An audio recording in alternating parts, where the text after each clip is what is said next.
been on a fitness plan or program and had a slip, skipped a workout, or eaten something you wish you hadn't? Of course you have. Why? Because you're human.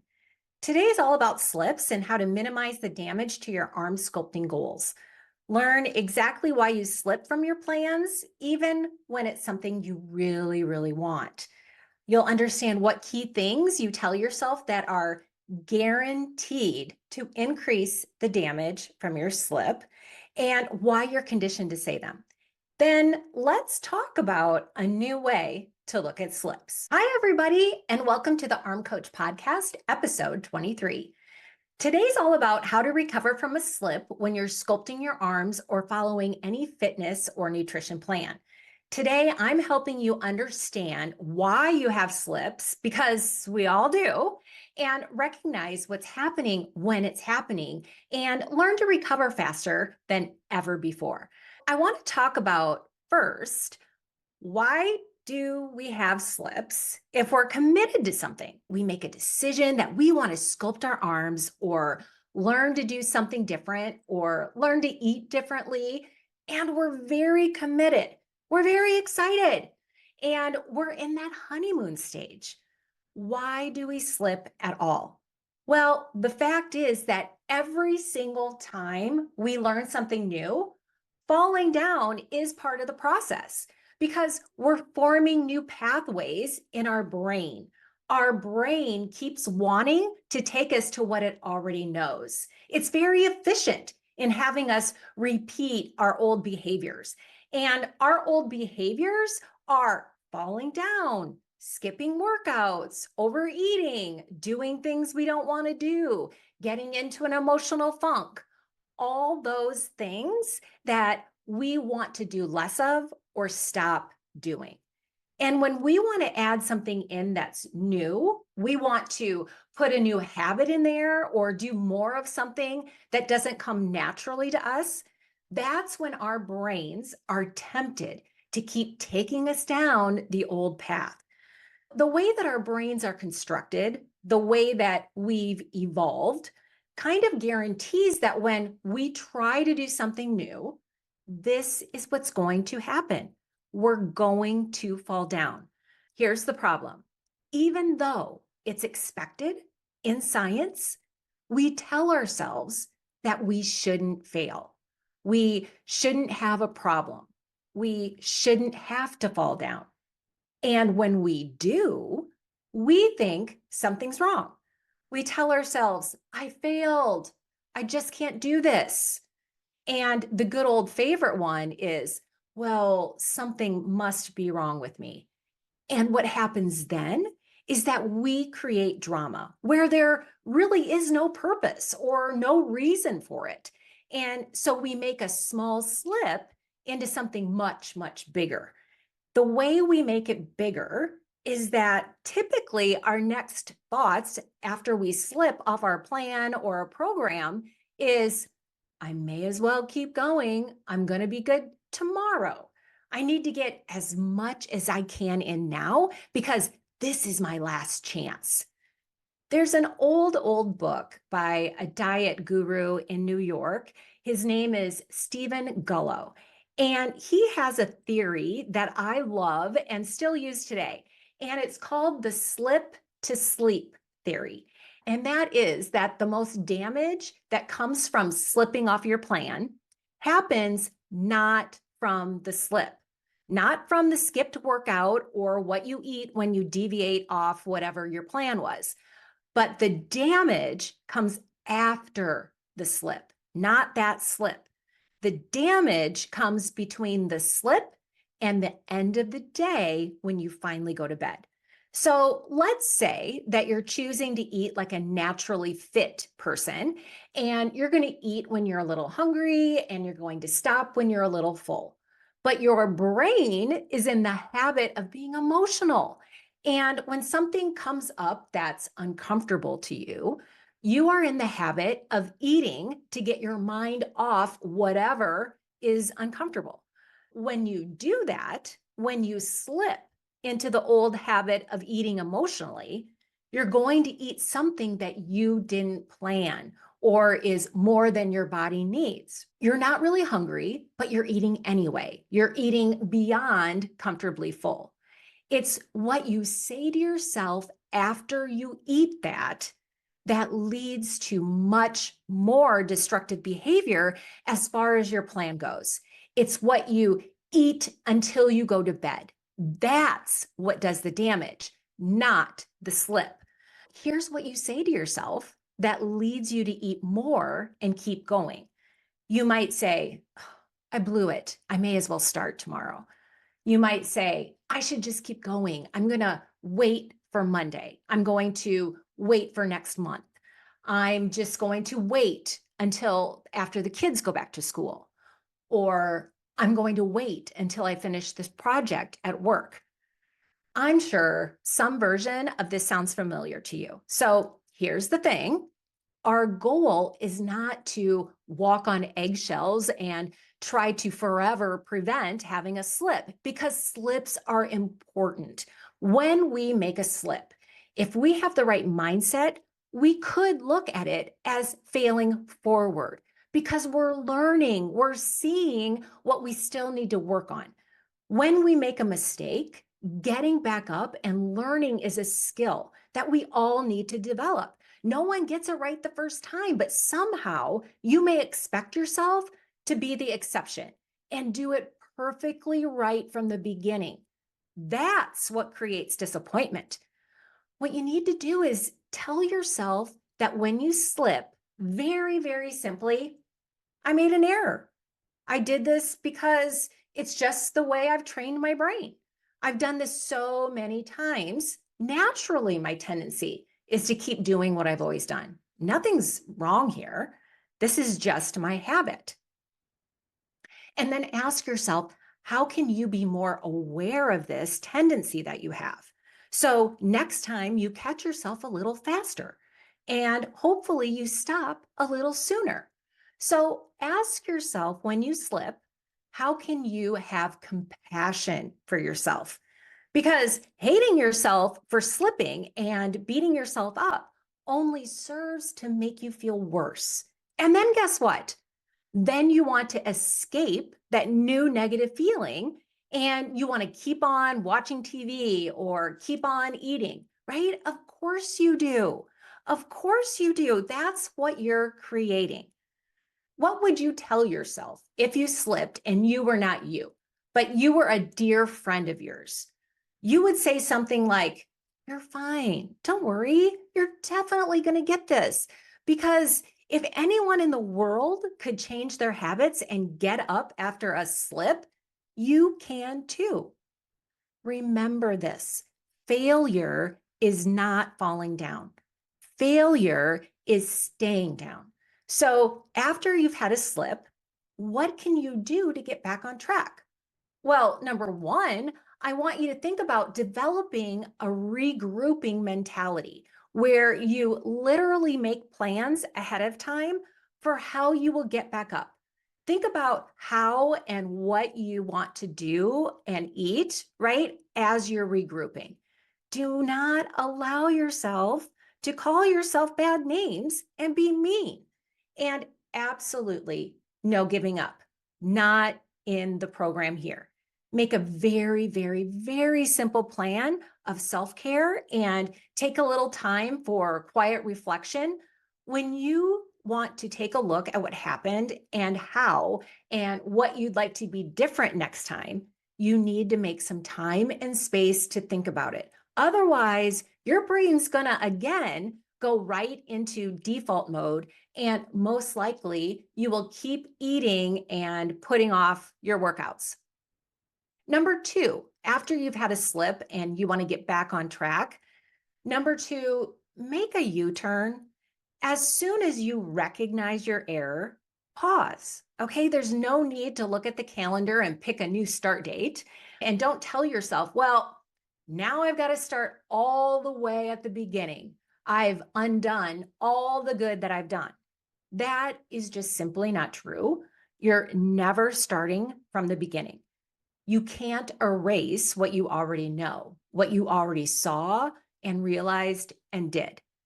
You just need to make a U-turn, right? Imagine that you're driving your car and your Google Maps app is telling you that you are off course. I'm sure that's happened to you. It happens to me all the time, right? That nagging voice is going to try to correct you and get you back on track. That's what you need to do. That voice from the Google app is going to keep saying, make a U-turn, make a U-turn, turn left at the light. That's what you need to tell yourself. All is not lost at all, but you want to get back on track. There's no judgment needed. We don't need to get upset when we get lost driving. We just need to make a correction. So make a U-turn literally right now, not later, not in the future. You made a mistake, so just own it, no drama, and get back on the road in the right direction. Number 3, for what we want to do when we've had a slip and we're getting back on track, I want you to isolate the mistake. I do not want you to generalize and tell yourself that everything's wrong. You totally failed.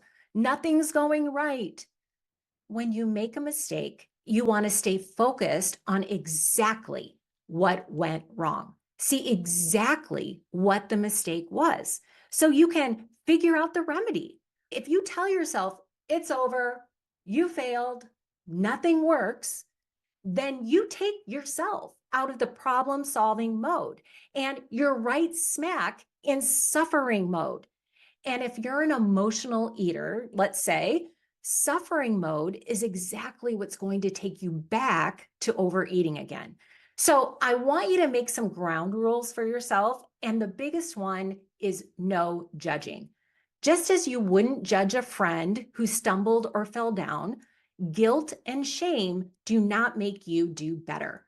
Compassion actually helps you get back your self-control. Guilt and shame actually cause you to continue struggling. Falling down doesn't mean everything's wrong. Falling down doesn't mean you were weak or lazy or have no discipline.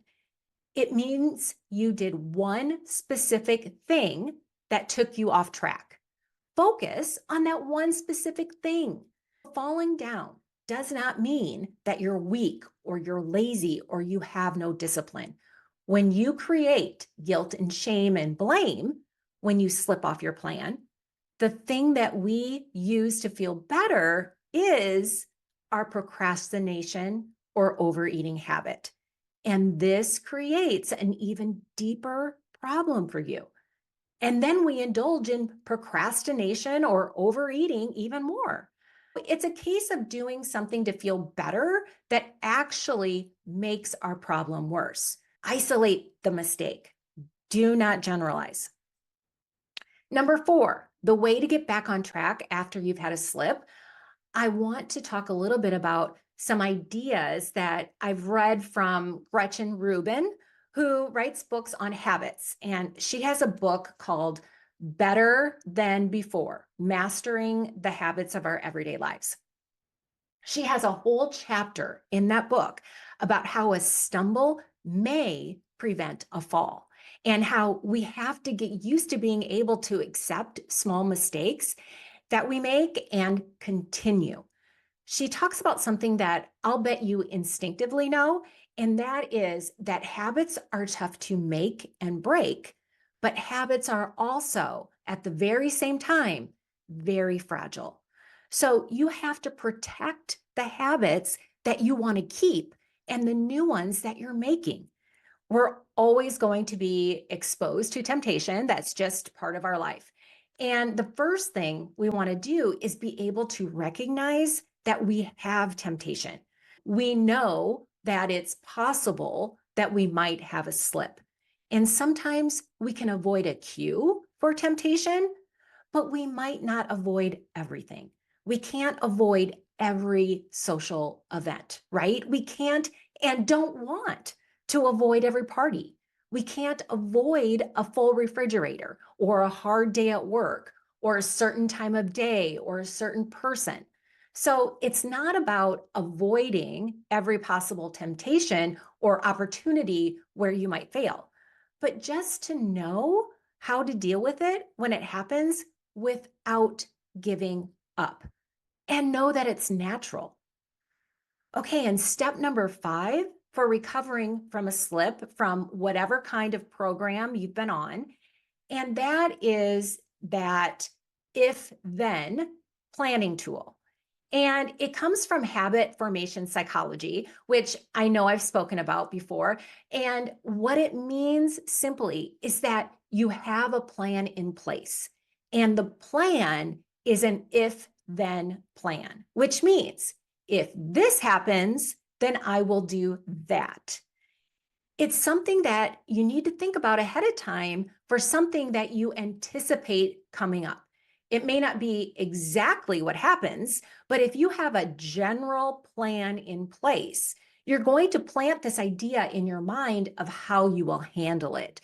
Not just situations to avoid skipping workouts or overeating, but also and especially for the times when you do give in and you skip your workout or overeat, because you definitely will. I want you to plan for those times too. For example, if I overeat blank, then I will blank. When you're at a party or you're out socially and you're facing a lot of delicious food and you're not hungry, these are situations when you're going to be more likely to give in to the old pathways of your brain. So I want you to use the if then technique to be ready to make a plan. So that if you do give in, if you can avoid it, great. And that would be if I'm faced with pizza in the office and everyone's eating it, then I will order a salad and have the topping off one slice. You have a plan or whatever your situation is. But even if you do give in and you do eat when you're not hungry or do eat beyond comfortably full, you still can use the if then planning for what you're going to do then. So you don't lapse into the slip that lasts until you go to bed, which quadruples the damage that you would do if you just overate a little bit, which wouldn't be a big deal, right? So make a plan then for if I do overeat at the office party today, then I will have a lighter supper and wait until I'm hungry to eat again. If then, if this happens, then I will do blank. If I do this, then I will compensate by doing that. One of the things Gretchen says in her book that I love is, in fact, a stumble may be helpful because it shows me where I need to concentrate my efforts in order to do better next time. You may think that if you plan to fall down, that you're subtly giving yourself permission to do exactly that. I've heard my clients say that it's like a sneaky little way to endorse falling down and giving in and skipping the workouts and eating whatever they want in that moment. This is definitely not what we're talking about here. Of course, your goal is always going to still be to stay on track with your arm sculpting plan. That's your goal, right? To lift weights 3 days a week and to still eat when you're hungry and to still stop when your body's had enough. But being human, there are definitely going to be times that you will stumble. And how you deal with that stumble, that's what's going to determine your long-term success. The stumble itself does not determine whether you reach your goals or not. And I believe that it's foolish to expect that you won't stumble. Once you have strong habits in place and you also create a plan for picking yourself up from a fall, then you can plan variations in your plan. Then you can make exceptions to your plan. And even those exceptions, we usually do better with them when we decide in advance. These strategies can help us do what we need to do most, right? When we slip off our arm sculpting plan, which is get back up without giving up or doing further damage. Remember, it's guaranteed that when you learn something new, you're going to fall down. It's guaranteed. It's only a fail if you stay down. So keep getting up and keep learning and never give up. I hope that this was helpful to you today. I will be back with you with another episode next week. And I really appreciate all of you who are regular listeners because I love being here for you. And I will continue to come back every week and give you everything I have in my private programs little by little. If you have any questions for me or there's anything that you'd love to hear me talk about, you can leave a comment or you can email me, Christine@christinerucker.com. All right, everyone, that's it for this week. I'll see you next week.